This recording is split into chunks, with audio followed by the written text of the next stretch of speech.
Many rural and agricultural communities are defined by their quiet, undisturbed land. It is an environment built on predictability and shared local resources. Industrial developers often target these areas for new data centers because of their proximity to natural cooling resources. These facilities require massive physical footprints and immediate access to millions of gallons of water, necessitating a local zoning change. We are going to walk through how to formally organize your neighbors, legally challenge local rezoning applications, and use state environmental laws to create administrative bottlenecks that stop a project's momentum. A coordinated legal and political strategy allows a community to exploit specific procedural weaknesses in a developer's plan, making the site a liability for their investors.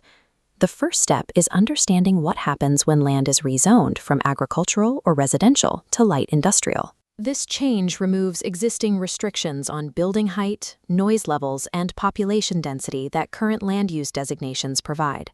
The primary threat is water.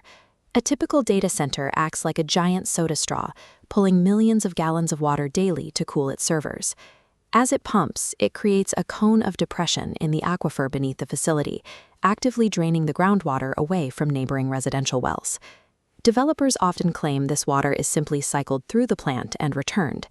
In reality, the water absorbs heat from the servers and evaporates as steam in cooling towers. That evaporated volume is permanently lost, rapidly depleting the local watershed. This map highlights the karst areas of Tennessee, showing exactly where the local geology is dominated by porous limestone. In environments like this, the small amount of water the facility does return to the ecosystem is highly dangerous. It often contains chemical biocides used to clean the cooling pipes, which seep rapidly through the porous karst rock and directly into private wells. Approving a zoning change for a data center effectively trades a community's long-term water security for corporate profit. That is the scientific case you must bring to your local government. To present that case effectively, you cannot operate as a loose group of concerned neighbors. You need to form an incorporated legal entity. Specifically, you need to set up a 501c4 social welfare organization. Unlike a standard 501c3 charity, a 501c4 is legally allowed to engage in unlimited political lobbying and advocacy against zoning changes. Setting this up at the state level involves 3 steps. First, recruit at least 3 neighbors to serve as your board of directors. Next, file a charter nonprofit corporation form with your Secretary of State. Once approved, open a dedicated bank account in the organization's name to hold community contributions. To secure federal status, file Form 8976 with the IRS within 60 days of your state incorporation. This officially notifies the federal government of your intent to operate as a 501c4. These documents transform your neighborhood association into a legally recognized entity with the structural authority to collect donations and hire professional legal counsel capable of launching lawsuits. Now you can target the local planning commission. By law, municipal governments often only have to provide 21 days public notice before a rezoning hearing.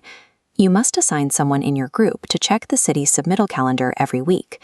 When the developer files their application, your group will execute a protest petition.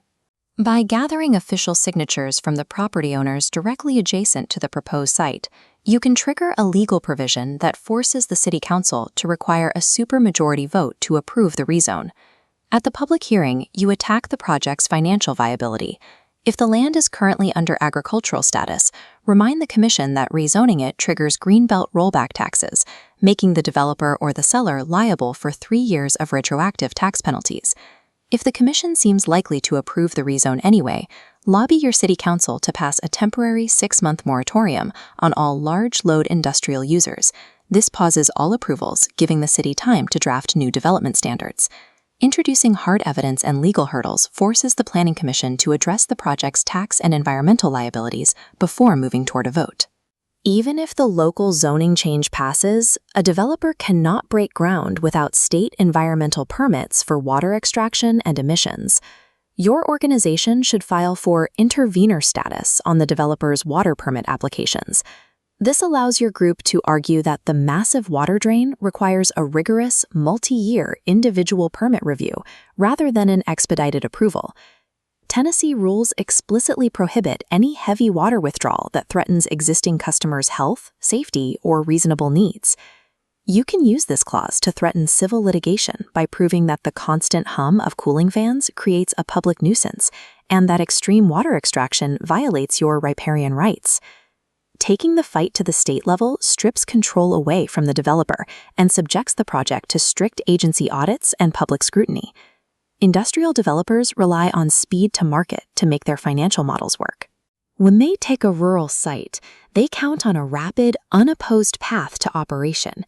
You disrupt that model by stacking administrative hurdles.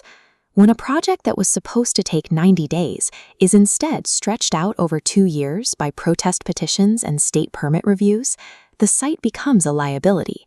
Your first step starts today.